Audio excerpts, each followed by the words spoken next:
So today I'm going to be showing you how I made this awesome video.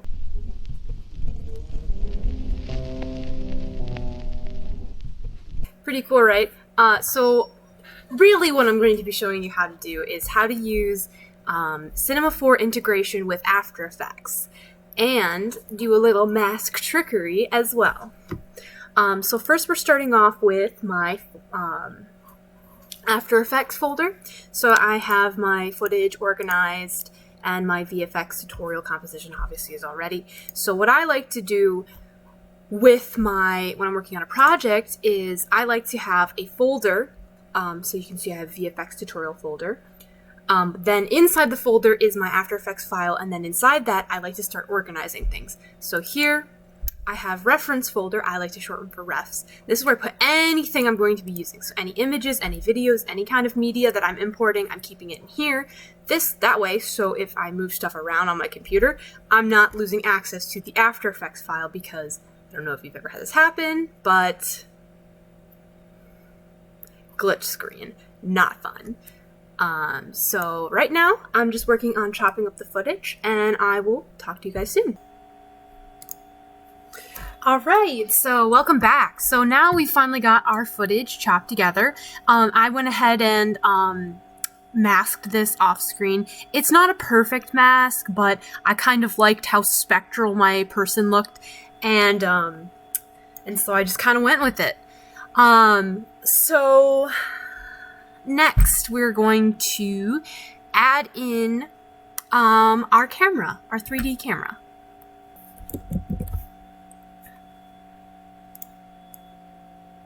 So we're going to take 3D camera tracker and we're going to apply it to the layer that I want to track the camera, which specifically I want to track this one.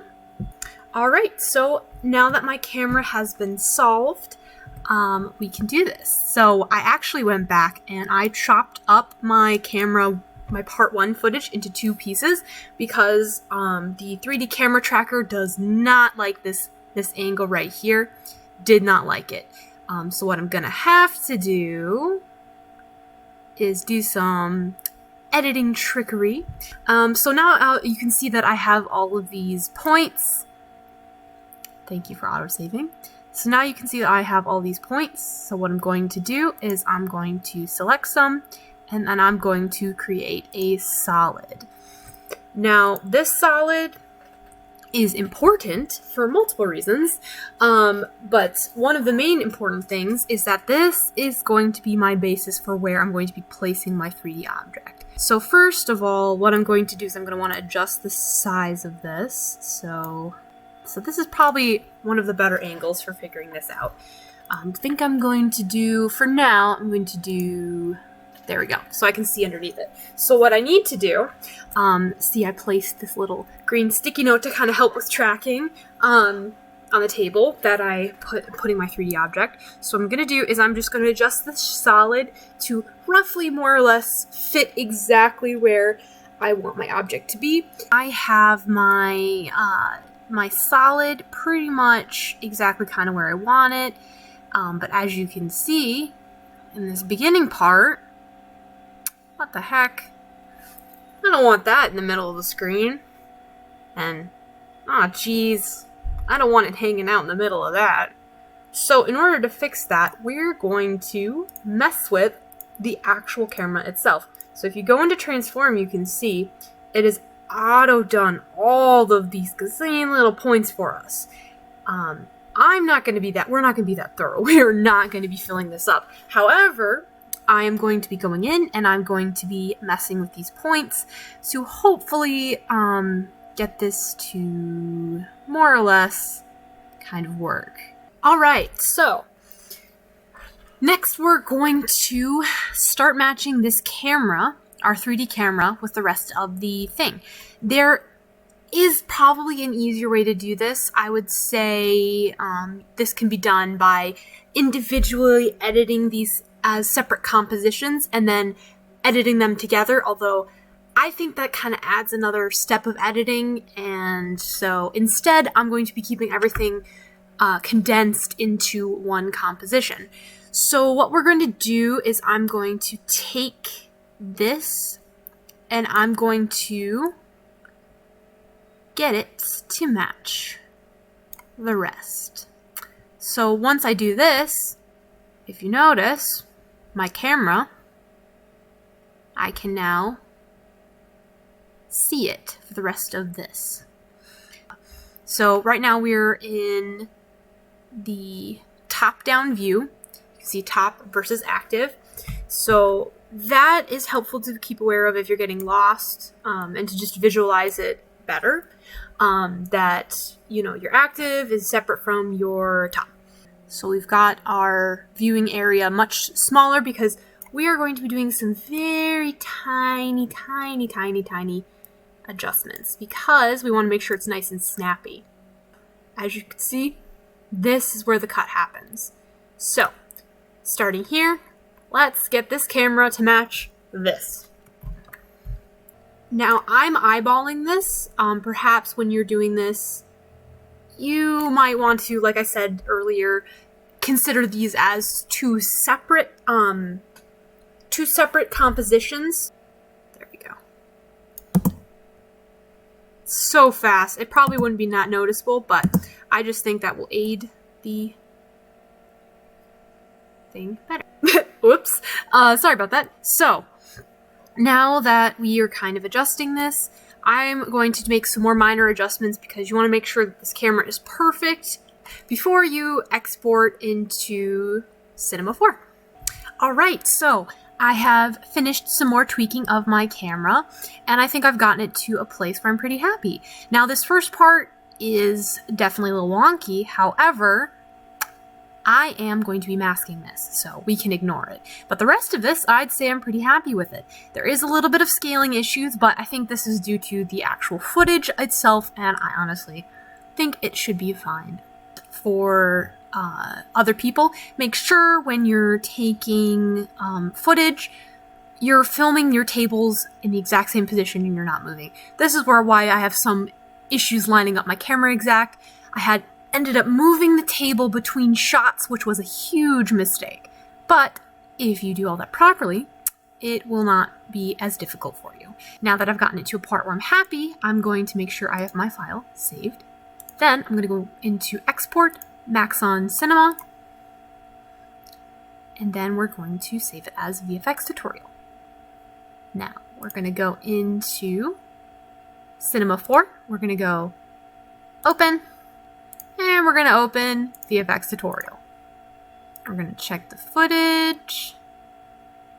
That's good. So now we got it to this. We're going to import our 3D object. Now I did this separately. I ended up doing this in a separate file just to get all of my material objects together. But pretty much very simple. If you know what you're doing, but if you don't know what you're doing, definitely import a pre-made object.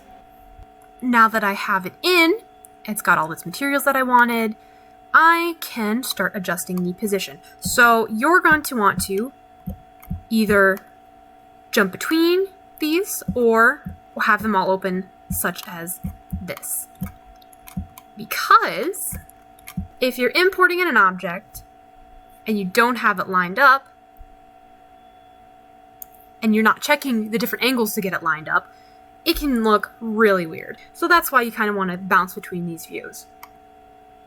You get it to, once you mess around with your object, you rotate it, you kind of tweak it to kind of match your marker.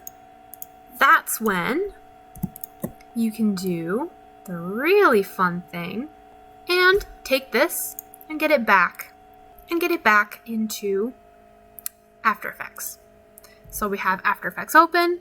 We're going to pop open our file. We're going to pull in the cinema file and pop it into one of these. Now, once it's in here, you can simply add it on. And there we go. It is in our project now. We want to get this to a nice angle where we can start really seeing what the issue is. So as you can see here, oh man, my grid does not match the actual grid of the thing. So when I was fixing the angle in Cinema 4, it was not actually being true to this. And oof, that really doesn't look like that's matching great. So in order to fix that, we're going to have this open on the side, but we're also going to have this open. So let's zoom into here and let's see what we can fix. Making sure all of my objects are selected because I have these into multiple pieces because I like to make things difficult. Let's start tweaking this. Okay, so let's move that over. And then let's hit save. Let's see what that does here. Okay, that did not make that any better. Let's move it again. Hit save. Pop into here. Okay, it's a little better, but not perfect. And so this is how you really fine tweak things because of the integration, which is live link. It will update this live as you fix it, as long as you're saving your files. So you can really do increment by increment to make sure that this is perfect. I'm going to keep tweaking this until I get it to a point where I am happy with it. And this is just going to be me bouncing back between the programs, just kind of fine tuning these angles and trying to get it to a point where I'm happy. And then once that's done, we can move on to lighting. All right, now I've got my object to a place where I'm happy. Make sure you're constantly saving just in case because crashes do happen. So now I've got my object to a place where I'm kind of happy with. But as you can see, it does look a little out of place. We've got this bright light coming in from the window, but the object itself is not lit to match the room. So to fix that, we're going to add lighting in Cinema 4. Okay, so we're going to add in our light. Let's just add in a light for now. All right, so here's a start. Let's save and see how that looks in our After Effects. Okay, it's a start. It's a little too dark though. So let's go back in here and tweak it. And so we can do this back and forth until we can get it to a part where we are happy with it. Because of how many menus there are, this can be a little confusing for first-time Cinema 4 users. So now that you know where everything kind of is and kind of how it works, I hope this can be helpful. All right, so I have tweaked the lighting till I got it to a place where I'm happy with it. If we go to the start of the video, wow, it's just kind of floating off in space, and we really don't want that. Now, in order to fix this, we can add in some masks. So we're going to want to do that. Make sure you have your object selected, make sure you have your tool selected, and let's add in a mask. We can keep this mask and then do some couple different transformations, or we can do some layering magic. So remember how I split my cameras from part 1 into 2 separate places? I can grab part 1 and bring it up and pop it on top. Now if you see,